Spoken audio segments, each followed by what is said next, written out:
Hi Chasers! Hey guys, I'm Beatrice. I'm Philip. And together we are the World Chasers.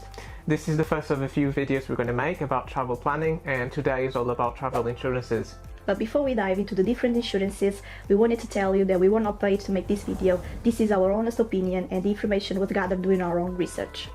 A few basic things about travel insurance. Basically, if you can't afford travel insurance, you can't afford travel. And for us that are doing such a long-term trip, it's not a matter if something goes wrong, it's when.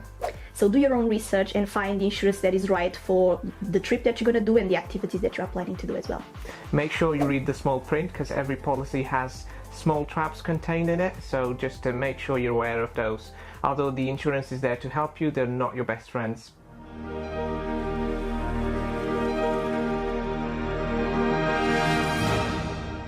If you start reading insurance policies, there are some difficult words that you might come across. One of them is excess, so that's the amount you need to pay up front. So let's say you're going to hospital, if the excess is £50, that's the amount you need to pay, and then if the expenses are above that, the insurer will pay the rest. And the word is premium, so that's the amount you need to pay for the plan you've chosen. And let's say you want to waive the excess, then the premium will be higher, or the other way around. So if the excess is higher, normally the premium is lower. Another expression that you come across is personal liability. And this is the cover that the insurance gives you in case of damaging property, or for example if you have an accident and injured a third person. Another thing that sometimes people don't know about while traveling to Europe is that you should have an European health insurance card, like this one. Otherwise, insurances might not cover medical expenses while you travel to Europe. It's the same thing in Australia, where you need to enroll with Medicare, otherwise insurances might not cover you for their medical expenses. Don't rely on the most travel insurance reviews you read online. Most of them are biased through partnerships, or they will get a small commission every time you buy an insurance through them.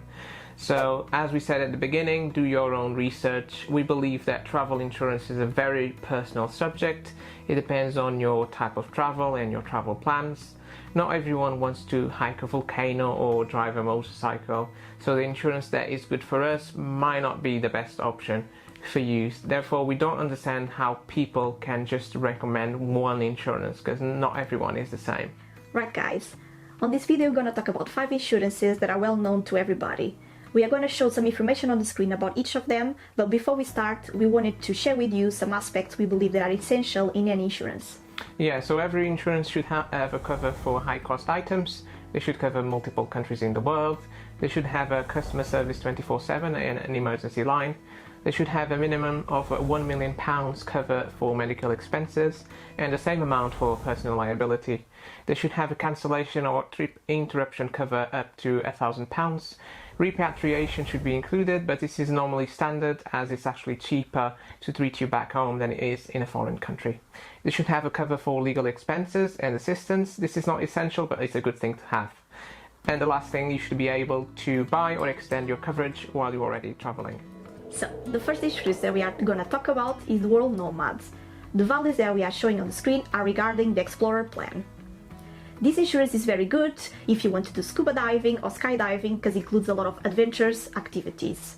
But the downside is they can be very expensive and the excess applies.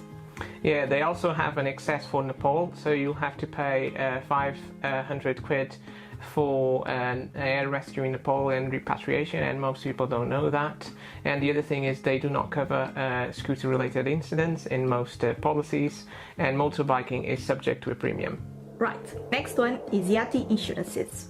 The values that you are seeing on the screen are the comparison of their 3 plans: Backpacker, Star and Big Travelers. What we like about this insurance is that they have 0 excess and no upfront payments. We also like the 24/7 helpline in several languages, including Portuguese. What we don't like about them is that they have low values comparing to other insurance providers. They do not offer cover for rescue at sea or in the desert, and they do not offer personal liability cover on the use of motorcycles in any of their policies. Next one is Safety Wing. As you can see, the values on the screen are quite low. But what we like about this insurance is that they have an easy subscription without limits on travel duration. Another thing that we like is that they provide coverage for riding a motorcycle or scooter. What we don't like, or some of the things we don't like, is their excess of $250 per contract, so that's not for each claim, and the fact they do not cover Iran, Cuba, and North Korea. Next one is True Traveler.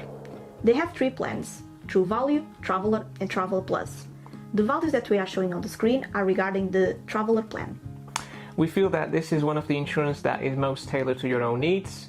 You can just choose their basic plan and then add all the activities you really want to do. The thing is, it gets really expensive when you add all the extras.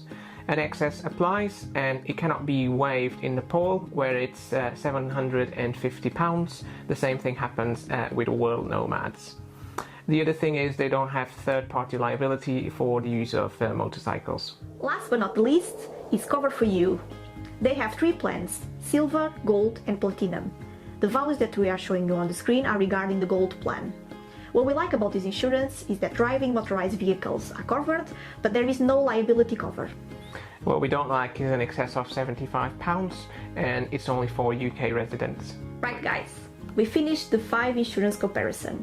We hope that we helped you a little bit understanding each of them. But first, we wanted to leave you some general advice about insurances. Please, please, please, get a police report if you are reporting a crime. Your insurance will ask for it. The other thing is you need to prove ownership on every item that is covered in the insurance policy. So just make sure you keep original receipts for all the high cost items with you. And just keep in mind that although insurers pay little amounts for each item, sometimes it's worth paying a little bit more to insure your items properly. That's one less headache for you. And the thing that you can't forget is that if you are under the effect of alcohol or drugs, the insurance will not cover anything that happens with you. Especially if you're involved in an accident. So, before we wrap up this video, we wanted to leave you some key points about insurances. The best advice that we can give you is always buy an insurance when you travel. Yeah, the other thing is the same thing we said at the beginning. Just read the small print yourself, do your own research, don't just buy other people's advice online. Your travel insurance needs to be tailored to your own needs, to your own type of travel and plans. The other thing is keep in mind to be patient when making claims. You'll see that the first offer is normally not that good, so try to negotiate and you'll see that the second offer will be a little bit better. I think that's all for today. Bye, Chasers! See you next time!